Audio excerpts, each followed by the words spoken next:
Aiton groaned. Somehow he had turned over in his sleep. Now his tail was kinked, and his wings were complaining. He shifted slightly, and his shoulders joined into the rising chorus of aches and pains. Still, no one had come to wake him. He was so tired. He needed more sleep, but the pain just kept getting worse. Finally, he mustered the will to move. His arms fought him when he did. Somehow they had gotten tangled with his wings. His sleep-fogged mind kept going back to all the knots Zantha had him tying and untying. "Need to get some water on them," he mumbled. Or tried to. His mouth was so dry that his tongue stuck to the roof of his mouth, and the whole thing came out garbled. It took more effort than it should have to pry his eyes open. They weren't stuck. His eyelids just didn't seem to want to respond.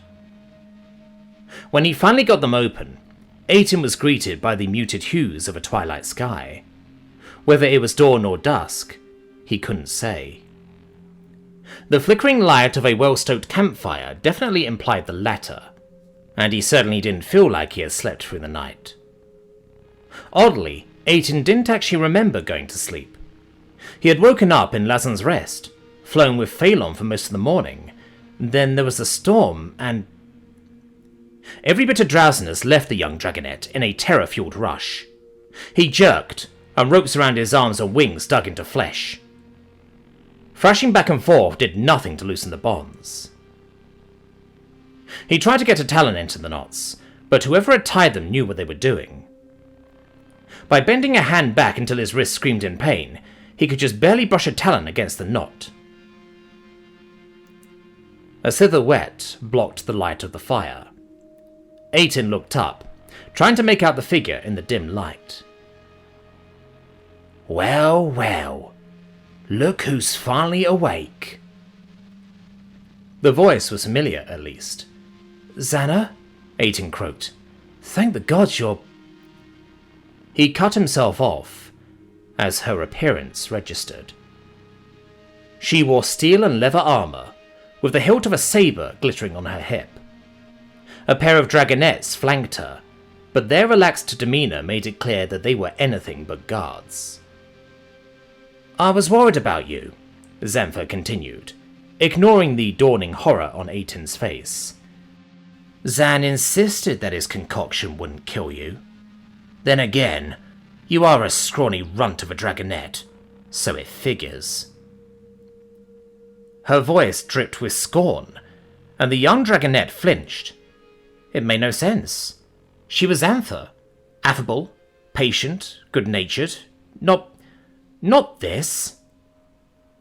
She reached down, and Aiton tried to jerk away from her grasp. Her mocking laughter rang in his ears as she hauled him upright, the rough stones scraping his back and wings. "He don't look like much," the dragonet to the left commented. He was stocky, and practically had muscles on his muscles. "Sure he's worth it?" "Of course he is. Aren't you, kid?" Zantha kicked him, and Aiton woofed in pain. "He's not the son of the lady in some crappy little frontier keep. No, you should see the place." She waved expansively at the crumbling walls around them. "Over 100 strong, with plenty of fields and enough mines to practically mint their own coins. They'll pay twice what we'll get from whatever we find on that cowardly excuse for a red's corpse." She leaned down close enough for Aiton to smell her breath. "They had better, or else they'll get back your tail after we drop the rest of you over the side into hell." Aiton lunged, trying to latch onto her muzzle with his own razor-sharp teeth. She just dodged back with more mocking laughter. "Oh, you call that a fight? Pitiful. God's damn pitiful." Another kick knocked Aiton sideways. This time it was accompanied by a line of fire, as talons scored his flesh. "Son of Bloodhorn! He'd fucking disown you if he could see you like this. You know that, right?" Pain, terror and rage warred in the young dragonet's mind, along with the insidious suspicion that Zantha might be right. He had been useless back on Phelan. "They all died, and I just stood there. I didn't even draw my knife until she... I really did see the Bloodhorn once, Zantha went on, almost conversationally. Even talked to him. He was quite the flirt too. More than just a flirt if you caught his eye. She leered and Aiton ground his teeth together so hard he tasted blood. I never did manage that, but one of my huntresses did. A pity she couldn't have lured him out to the keep. He would have made an excellent guard captain. Aiton managed to keep his mouth shut, but he couldn't stop a growl of raw fury. The other dragoness just snickered. Oh, come on, this is great news, Zantha said with mock cheer. Think of all the brothers and sisters you never knew you had. You might even live to meet a few someday. Now hold still. He tried snapping at her once again, only to get a nasty backhand in response. None of that. I need proof that we have you. Keep pissing me off and I'll cut off that little stub of a horn you're so proud of. She pulled him upright once more, and there was the soft sound of a blade clearing its sheath. Aiton braced for pain, but none came. Zantha sliced through a corner of his shirt, and she rubbed the scrap roughly across his wounds. It was quickly stained blue with blood. There, that wasn't so bad. She cooed like he was a hatchling with a scraped knee. Any half-trained mage should be able to tell that it came from you. Your family's rich enough to afford one of those. And if they're still not convinced, well, I do have your fancy little knife. She brought up her hand so that Aiton could get a good look at the blade in question. He instinctively reached for his belt, only for the ropes to bring him up short. And once they realise that their precious little boy really is in danger, I'm sure that they'll be happy to pay a mere 300 gold to see you back, healthy and whole. Speaking of which... Zantha addressed her so far silent companion, a shorter female with mismatched armour crisscrossing her chest. Nix, get the kid some food. Why the hell can't you get it yourself? Zantha turned slowly to face Nix. Because Del made me second in command of this outfit, when he let himself get killed by a fucking trader that left me in charge of you lot. So you'll fucking well do what I tell you. Understood? She glared back at Zantha, but the bigger dragonette didn't blink. When Nix moved a hand towards her sword, Zantha moved like only a trained fighter could. Nix instinctively backed away from a wing flared towards her right side, but it was only a distraction. Zantha twisted inside of her subordinate's guard. One hand found a wing root and gave it a savage yank, putting the other dragonette off balance. She caught herself only to find a bronze knife at her throat. When she tried to pull away, Zantha twisted her other hand. A whimper of pain escaped Nix's lips as her wing twisted. It would only take a tiny bit more pressure to pop the limb out of his socket. I asked you if you understood, Zantha said, mildly. She wasn't even breathing hard. For her part, Nix nearly broke her neck, nodding. Yes, she gasped. Yes, I understand. I understand what? Zantha twisted slightly, eliciting a keening groan from her victim. Yes, boss! Good. Nix fell to her knees, suddenly free of restraint. She quickly staggered to her feet, but kept her eyes down as she rubbed the abused muscles in her wing. Well? Zantha demanded. Our young friend here is starving. Are you going to get him some food or not? The dragonette nodded jerkily and then skulked off. Now, as for you, are you going to behave yourself? It took Aiton a moment to realise she was talking to him, but even then he did his best not to give any indication that he had heard.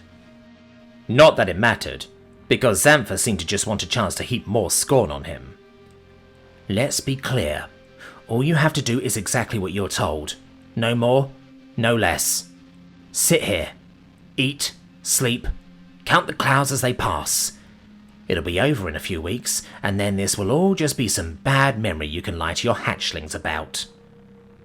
But try and fuck me over. Well, I'm sure your family would be happy to get you back, reasonably intact. Her smile widened, and she twisted the knife slightly in her hand. She was daring him to try something. Aiton just continued to keep his mouth shut, staring off into the distance. A minute passed and then Zantha grinned. "Good talk, kid. You make sure to let Nix know if you need anything, and I'll see you in the morning." She waved a cheery goodbye as she walked off with her remaining companion. Slowly, Aiton let himself slide back down. His already abused back and wing screamed in protest, but he didn't notice. He just sat, numb and unmoving. He didn't even notice when Nix slunk back over until she prodded him with her foot. "Here," she snapped, thrusting a handful of strips of dry meat at him. He looked up to the offered jerky and then at the bandit. "Do you expect me to eat out of your hand?" The words were utterly dead. Nix wasn't having any of it. "You can pick your dinner out of the dirt with your teeth if your lordship would prefer." Aiton thought about refusing, but he just couldn't see a point. Snaking his neck forward, the young dragonet opened his mouth. "I feel teeth, you're going to feel a rock to the head," Nix warned. She hefted a fist-sized chunk of stone for emphasis, then extended a strip of meat. It was about the toughest, nastiest piece of jerky ever made. Rawhide toys for kids had more flavour, and were easier to chew. Whoever prepared it had never bothered to trim the fat and gristle. Still, Aiton forced it down, along with the next piece and the one after that. Then he took a swig from the offered water skin. It was warm and brackish, but otherwise tasted clean enough. He drank greedily, his throat still parched from the sleeping drug. When he was done with his meal, his captor hauled him up and walked him behind a stone wall so he could relieve himself. With his arms tied behind his back, it was awkward and embarrassing, but he managed. It did give him a chance for a better look around his prison, or what little was visible in the fading light. They were in the shell of what once looked to have been a small keep or frontier outpost. That must have been a long time ago, however. A few scattered beams were all that remained of the interior timber framing. When that had given way, the floors they supported had followed.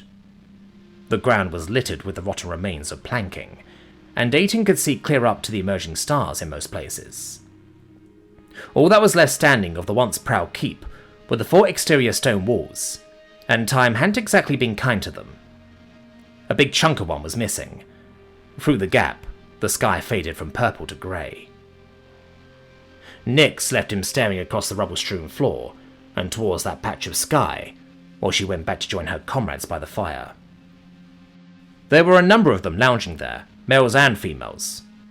A full crew, around 20 all told. They looked even rougher than the mercenary companies that occasionally visited Luffing Keep looking for work. A few cast glances his way. Some were curious, more were smug or something darker. 1 or 2 actually had a note of pity. Aiton had thought that they were going to leave him alone for the night, but he had been mistaken. Nix returned after just a few minutes, a bucket in hand, and a malicious expression on her muzzle. "We can't have you getting up to anything tonight now, can we?" That was his only warning, before she doused him with water that felt cold enough to have come straight from the hellish ocean below. The effects of the soaking were immediate. As Nix walked away laughing, Aiton could feel the chill seeping into him. His wet clothes and the bite of the early autumn night quickly conspired to sap the heat right out of him. Nearby, the fire crackled. Its sight and sound taunted him. The smell of wood smoke reached Aiton, but none of the warmth. Dragonets were cold-blooded. Soon it would take a supreme effort of will just to stay conscious. Being unable to move just made that worse. He coughed softly. The cough turned into a choked sob. Then, the tears began.